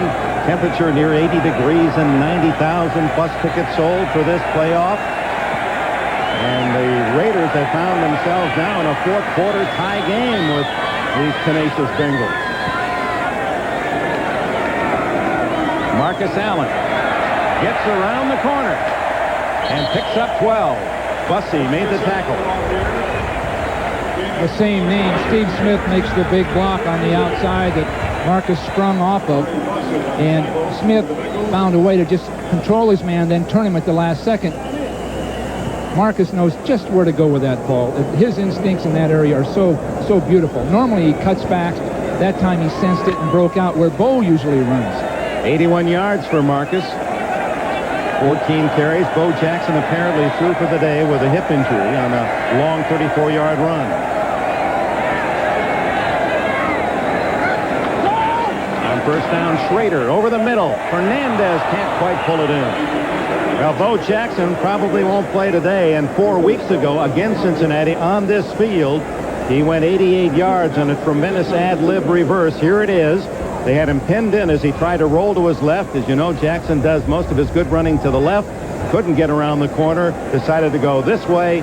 And 88 yards later, only Rod Jones, number 25, would catch him. And that alone was a piece of news that Jones could catch who a man many feels the fastest in football. And Jackson at the 1-yard line nipped him on the heels. 2nd and 10 now as Schrader drifts back. And hit with a blitz, and down he goes for the third time. Carl Zander came through cleanly on the blitz. Zander waited before he blitzed. He sat there for a second and let the pass protection develop before he started in. Now you'll see him right here, and he's going to wait before he goes. He'll sit there. Now here he comes, and there isn't going to be anybody there to block him. So it was a timed blitz against the forward pass. Zander from Tennessee still makes his home in Knoxville, where he sells real estate in the offseason. Less than 11 minutes to go, and now Schrader faces a 3rd down 20.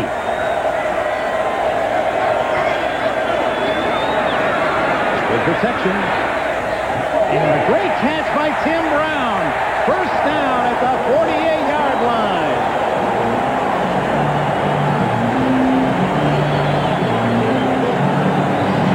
Needed 20, got 26. Beautiful throw by Schrader. Brown's going to come down and get on the outside of Thomas, then break back in with a lot of hand fighting. But look at the throw. The throw had to be just right, because it had it been short, Thomas would have been going the other way with the ball. A big 3rd down and long throw to Brown, who's had good luck against the Bengals. You see there in the game in December, he had a couple of touchdown catches against the Cincinnati defense, and that's playing really in a limited role, basically 3rd down and long situations. There's a man down on the Raider side of the bench here. I can't see it, Dick, but I saw the doctor and trainer come running over from the Bengals side.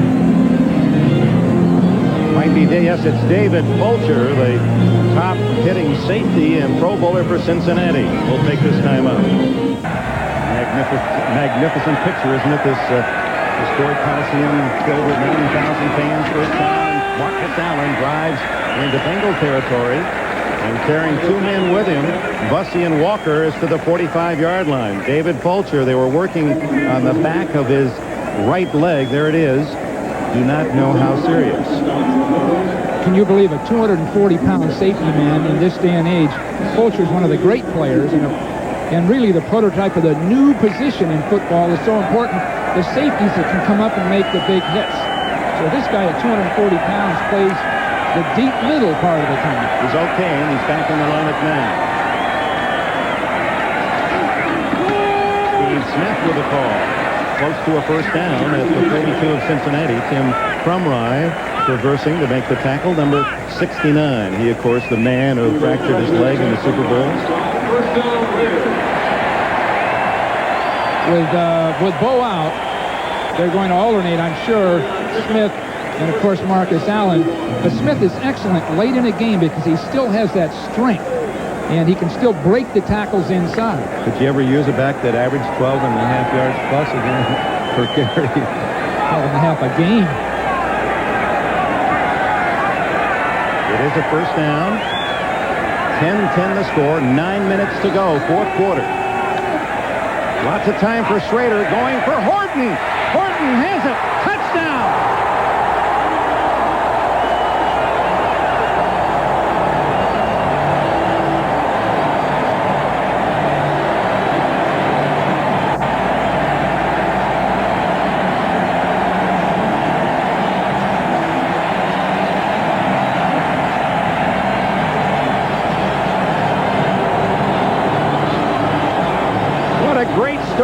Ethan Horton given up after a failure as a running back and a #1 pick in Kansas City, but one of the many Raider projects converted to tight end, much as Todd Christensen, a running back, was converted to tight end, and his big moment now has given the Raiders the lead on a 41-yard play. Here's Jagers, try for point, and it is 17-10 Los Angeles. A beautiful throw and a beautiful pass pattern. Horton's going to break into the flat and then circle up the field. And it's a beautiful throw right over the top and a great catch. Now that's the kind of thing that you rarely see done in the NFL, is a tight end getting deep down the sideline and the ball actually getting there accurately. Beautifully done. And Schrader's got to take a lot of pride in that one. Schrader to Horton, 41 yards and the lead. Well, the Raiders, through their years under Al Davis, always have enjoyed great tight ends, touchdown catching Raymond Chester and Dave Casper and Todd Christensen. Ethan Horton trying to follow in that legacy. Perhaps his biggest as a Raider, 41 yards with less than 9 minutes to go, and the Raiders lead 17-10. The kick to Stanford Jennings. And Jennings dances his way to the 32-yard line. Let's go back to the touchdown. A great rainbow throw by Schrader. Horton went in motion.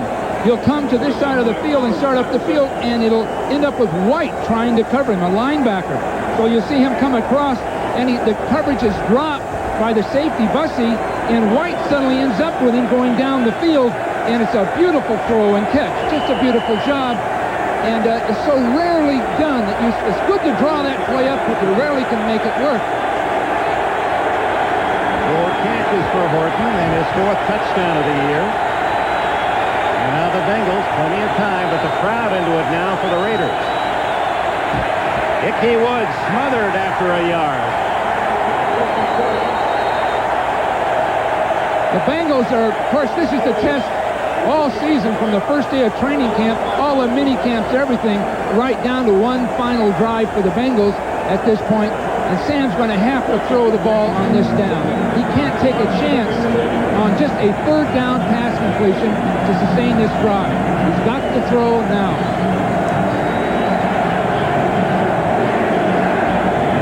McGee with 1 catch, no yards to the right. Eddie Brown to the left has only 2 catches.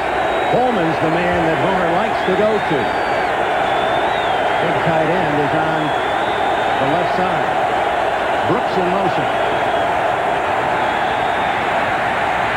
Homer scrambling. Caught from behind, just shy of a first down at the 39. Scott Davis and Tom Benson with a tackle. I'll tell you, Dick, Kick Strasburg, that left tackle, that young guy that's playing his first game is doing better than anyone could ever think he could do against a guy like Davis. And Ken Moyer right next to him, a free agent guard who's been waived twice. These guys are playing their hearts out. Stratford said he went to the combine, the pro combine. They looked at his legs and said, you don't belong here as a tackle. Maybe you're a tight end. He said, but I can't catch the ball. He's got very thin, spindly legs, but very quick on his feet. Boomer with a sneak and a first down at the 43. Now that was well done. Boomer started, he hesitated, he stepped left, then fought right through a little slot on the right. That was by design. The backs went left. Boomer snuck to his right. Well, you'll see Boomer go back to the right side after the backs start to the left. You see him that way, then come right back inside. And Ellison, again, started over for those backs. 6.5 minutes remain, fourth quarter. The Raiders 17, the Bengals 10.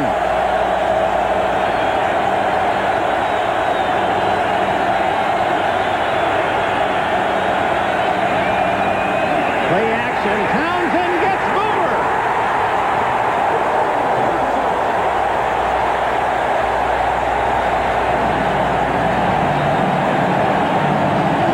Everyone else in black had gone for the fake and were moving to the far sidelines, but Townsend played his area, and that a mighty big defensive play.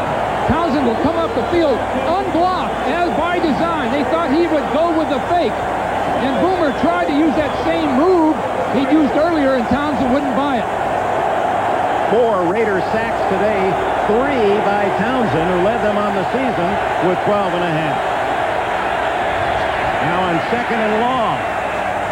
Almost intercepted by Eddie Anderson as that pass really floated on its way to McGee. And Anderson injured on the play.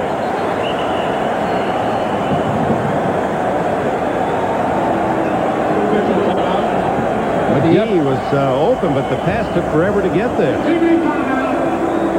Looks like that pass was tipped in the line of scrimmage somewhere. As they attend, Eddie Anderson will take this break. 5:48 left.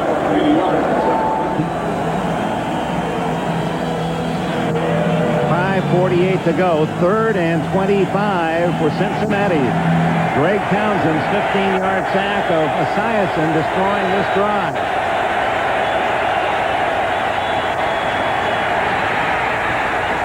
Jennings was open, but incomplete. Well, they just want to get the drive over with, the Bengals do.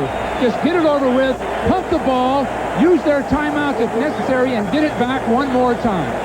So the Raiders, Art Shell's going to have his team blast him, as he calls it, and smash him, as he calls it, go right after him with their running game. The Bengals are going to have to try to get it back using timeouts and defenses where they're going to have to gamble to stop the run. Lee Johnson has punted very well all day, and he lifts another good one toward Tim Brown to the 24. Brown hit at the 30-yard line. And a timeout with 5:32 remaining in the final quarter. San Francisco to Saudi Arabia, we welcome you back to the Coliseum and in Los Angeles. You fans able to watch because Bo Jackson and Nike, with some clever marketing, said, hey, we'll pick up the final 6,000 tickets so that the fans here in Los Angeles would not be blacked out. From the 30-yard line. The Raiders just trying to kill the final 5.5 minutes and then pack up for Buffalo. And Marcus Allen gets a big 8 yards on first down. And he now is over 90 yards on the day as he's averaging nearly 6 yards a carry. Fulcher made the tackle. A mistake the Bengals can make, and it looked like they began to make it on that play, is go for the ball dig and try to pull it out of there and get a fumble. And in the process of doing it, they let Marcus get 3 and 4 and 5 extra yards, and so the Raiders can just run the clock down or out. So the Bengals aren't ready to have to do that. They've got to meet this ball carrier head on. Don't worry about fumbles. Stop them. Stop them from that first down. In the final 5 minutes now, the clock will stop on out-of-bounds plays. Raider using the full 45 to get to Steve Smith, and it's a first down across the 40-yard line. And now Sam Weiss has to think about spending those 3 timeouts available to him. 4.5 minutes to go.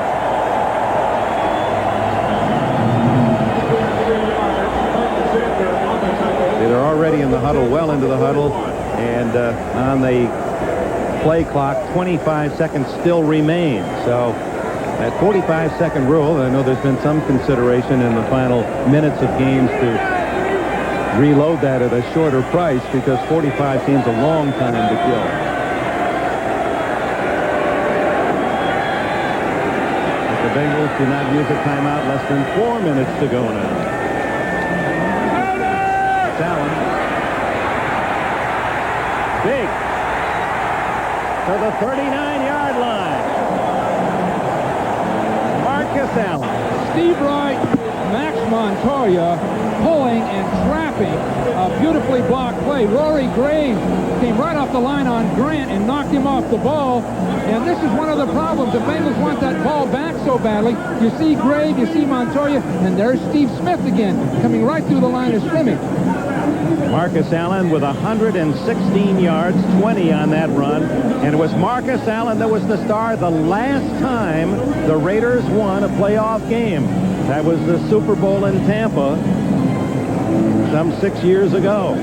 And Allen at the time gained 191 yards in that Super Bowl win against the Redskins and came out at the end of the game. And he said, at the time, didn't think anything about it. He said, let Greg Pruitt go in. He's never been in a Super Bowl. Let him carry the ball. The veteran runner they had acquired from the Cleveland Browns. He said, I thought I'd be back next year. We had such a good team. He said, if I'd have known that long, I wouldn't have been so unselfish. But Tampa Bay is the site again for the Super Bowl, and is it deja vu for Cousins, the 80 gold medalists and more. It's an elegant hour of the greatest figure skaters at 8 o'clock next Friday night on NBC. First down. And Allen wrapped up by Tim Crumrye.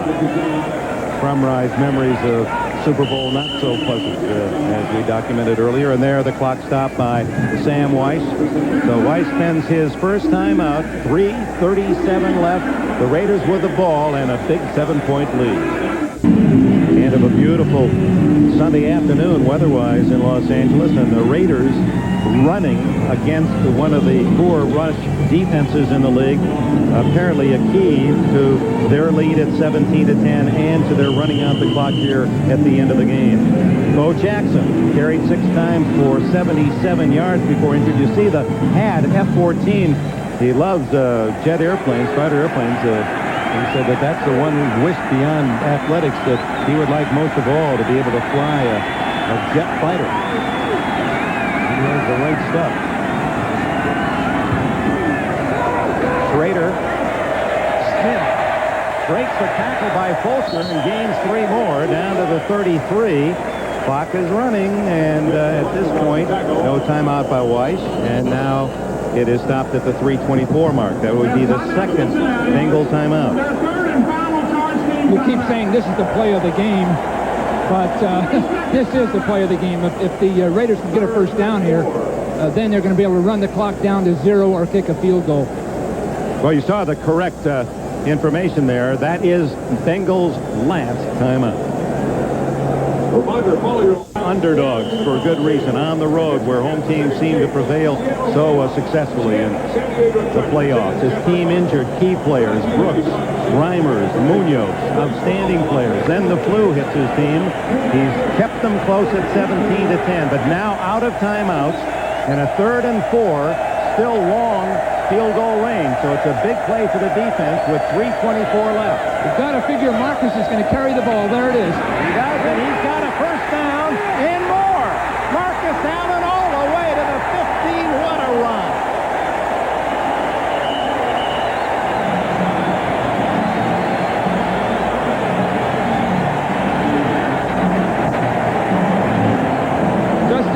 Again, Max Montoya and Steve Smith and Steve Wright pull. First Montoya strap.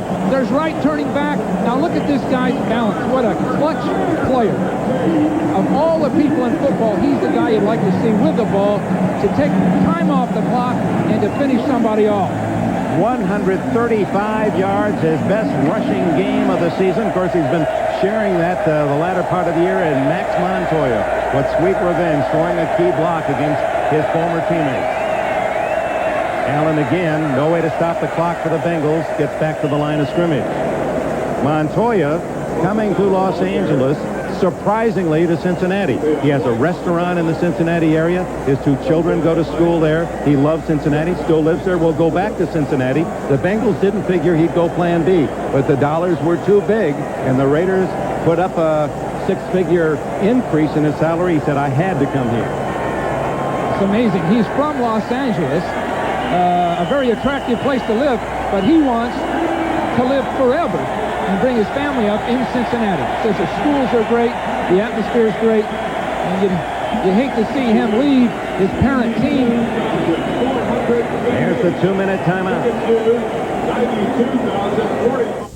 No timeouts left for Cincinnati, and the Raiders with the ball at the 15-yard line, Bengal territory, and a touchdown lead. And this large crowd, the largest of the entire National Football League season, 92,035 in attendance, and most of them supporting the hometown Raiders are already looking to next Sunday in a Raider-Buffalo rematch. Remember, they played earlier in the year. The Raiders led by 10 points in the fourth quarter when the Bills pulled one of their many fourth quarter comebacks, scored 24 unanswered points in the fourth quarter to win at 38-24. That would be a great matchup, and I would have to assume that'll be the matchup. The only problem with the Raiders is they just don't get on the scoreboard enough. They execute well. The design of what they do is good. Their players play beautifully, but they just don't get on a scoreboard, and that would worry me with them going in against the Bills, because the Bills are really scoring. Meanwhile, the Bengals' very slim hopes come down to 2 minutes, second down and 10, and if Schrader does no more than just protect the ball, he can almost consume the necessary time with that 45-second rule. Now's the time to go for the ball. That's all. The only hope there is. Somehow wrench the ball away. Steve Smith. And the big guy from Penn State just embracing, hovering around that football, brought down by Fulcher. And the clock ticks away. Well, Sam Weiss brought this team in with their foot to the floor. I mean, they had the throttle all the way down, and they had an excellent game plan. They played their hearts out. They've had a fine year, and to come in here with all those disadvantages and problems that have propped up, this guy has done a masterful job with his team, as has Boomer and the entire team. Tim Krumrie wearing the wounds of this difficult play. O.J. Simpson is endeavoring to locate Bo Jackson. We'll get a word from him prior to the Raiders going back in the locker room, and the Raiders use a timeout at the 1:12 mark. The play clock is at 25 seconds. That's an interesting timeout. I would guess that Schrader just wants to be certain no mistake is made on this play call, that he's going to get it firsthand from Art Shell, the youngest head coach in the National Football League, and his young coordinator you see on the left, Terry Robisky. We will indeed have a chance to wrap up today's play with Bob Costas and company on NFL Live. There's one of the young Raider fans, perhaps a son of one of the Raider players. He's with Bo Jackson. That could be one of Bo's sons. There is number 34, whose love for children is quite apparent. Those of you who have read his book, doesn't really have a relationship, or didn't, with his father. He wants most of all, when you talk about all of his athletic prowess, what he always brings forth first in conversation is his desire, ultimately, most importantly, to be a good father. Those are, we understand, both of Bo's young children, and you can't see in the periphery, but there are 50 agents waiting to sign them up. So with 1:12 to go, it's Marcus. Ooh, slips at the 8-yard line. That'll be shy of the first down, third down. The clock runs to the 1-minute mark. Oh, are we going to get a field goal? They'll let it run down. They can kick it and put it away. The only problem, of course, with a field goal is the block. The clock, game clock at 47:25 on the play clock, so that's a 22-second difference, so they'll let it run down to the 22-second mark. And the Bengals, Sam Weiss, wondering, as we are, if indeed Archell will flirt with possible disaster on a field goal block. The Raiders this year, about the second half of the year, have really found a way to take advantage of all of that talent, from Tim Brown to Ethan Horton, Willie Galt, Hernandez, the entire group, Steve Smith, all the talented players they're taking full advantage of now. What an array of talent. Raiders call a timeout that gives us the opportunity to announce Ronald McDonald Children's Charities Player of the Game, Marcus Allen of the Los Angeles Raiders.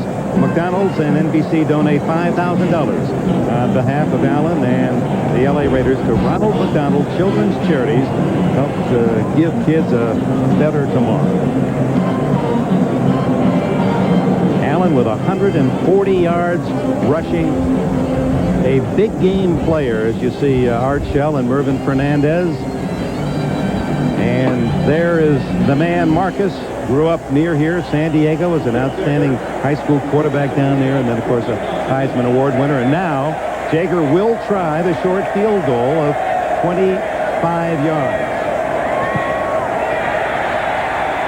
They're going to be shuffling off to Buffalo. 20-10 Los Angeles.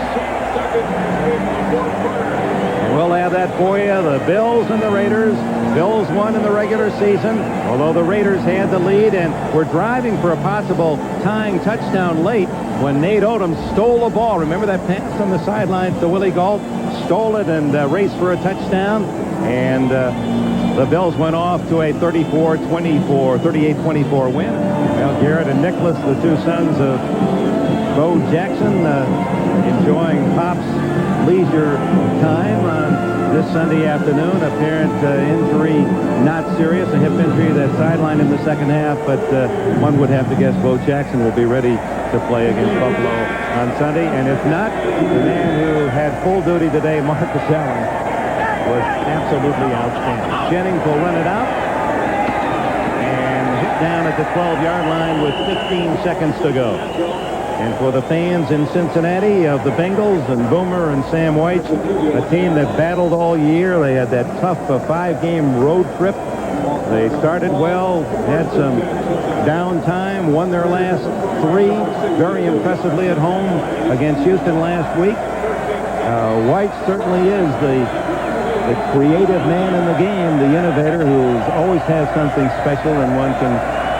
And he's a great motivator, too, Dick. He had this team ready. And this team was outdone all the way. As we said before the broadcast, at virtually every position, the Raiders had them outdone.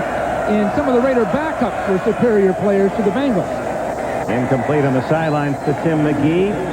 10 seconds to go. Reminder tonight on NBC and NBC News Special. Gary Ball gets the final call of the game. Final seconds, and congratulations to the LA Raiders.